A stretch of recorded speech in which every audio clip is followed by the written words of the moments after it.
Marlene says, some advisors just give me the feeling that they're selling me something. How do you differentiate between a financial salesman and a financial advisor? Good question. Great question there. And you know what? I feel like I feel you there, because I feel like some of them are just trying to sell you something.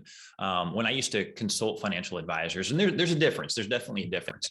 Some advisors will be able to help you understand the pros and cons of different types of investments so that you can make an informed decision on whether or not they're going to be the right advisor for you. And so they're more of a facilitator of decision making for you rather than just trying to jam you into a specific product, right? And also, if the only time that you ever hear from your quote advisor is when they want you to buy something, then they may be a salesman at that point. But honestly, say I used to consult financial advisors all over the country, and you want someone that is going to be licensed to pretty much offer about anything. You want somebody that's independent, first off, is my opinion there, because they have access to just a lot more stuff. And when I say independent, so you don't want somebody that's working for, maybe one of the big wirehouses, because they can only sell what they have to sell. Now, there's a place for these advisors. They're good at what they do for the people they need to do it for, right? But if that's not you, if that doesn't jive with what you want to have happen, you want somebody that has access to more options. You want somebody that's maybe both in the securities industry and the insurance industry, because risk management is a good process to have. It's part of our process. It's one of the reasons that we are insurance licensed. But we're also securities licensed, because what I would normally see is if somebody is they're only securities licensed, well, then what's the answer to every question?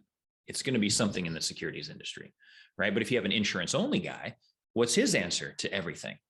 It's going to be something in the insurance world, right? And why do you want to go into the securities world and take on all that risk, right? That's the two thought processes that we would normally hear. And if that's the case, if somebody is literally trying to steer you away from an entire industry because they only work in one industry, that might be indicative of someone that just might be a salesperson. And a lot of times what we'll look at is, during somebody's working years, there's so many articles that are out there that talk about how an advisor is worth far more in retirement than they are during the working years, because in the working years, your advisor might just be your investment guy, and that's it, right? He just puts you in some investments, stocks, bonds, mutual funds, hope they go up. Let's just shoot for growth because you're young, you got a long time horizon. But once you get into retirement, there's a lot more pitfalls. There's a lot more risks that you have to mitigate, that you have to overcome.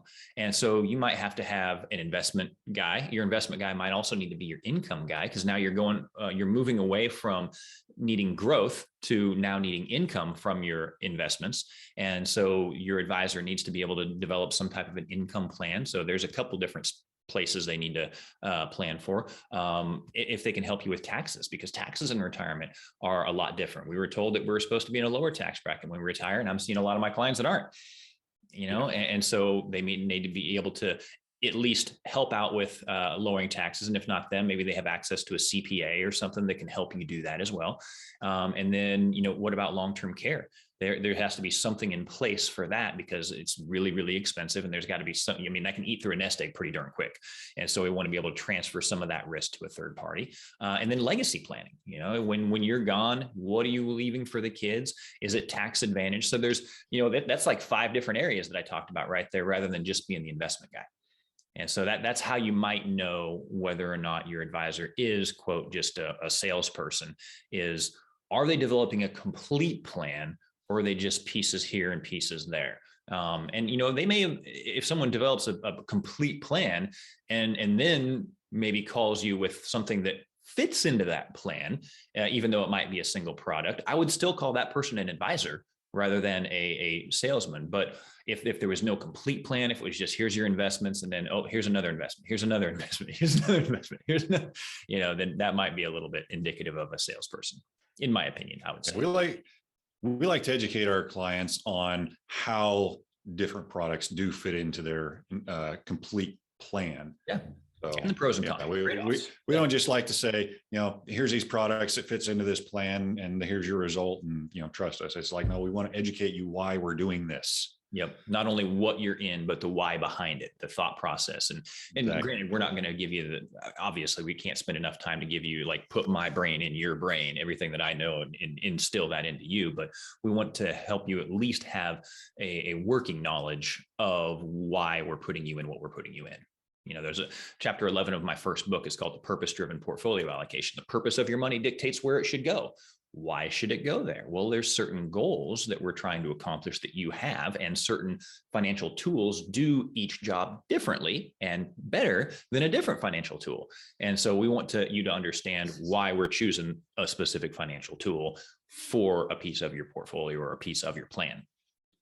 So not just saying, this is it, trust us. No, I want you to understand. Go ahead and hit that subscribe button, smash the notification bell. That way you're always updated whenever we bring on new content. And we're going to try to hit so many different subjects so that you can find yourself possibly in some of these examples that we give. And if that is an area that you need help in, reach out to us. Our information is going to be in the notes here. You go to millerretirementgroup.com. There's ways to reach out to us there. I think our link to our calendar is going to be in here. If anybody ever wants a free 15-minute phone call consultation to find out whether or not there's anything that we can do to help out your specific situation, let us know. We want to empower you to live the type of retirement that you deserve. Thank you and take care.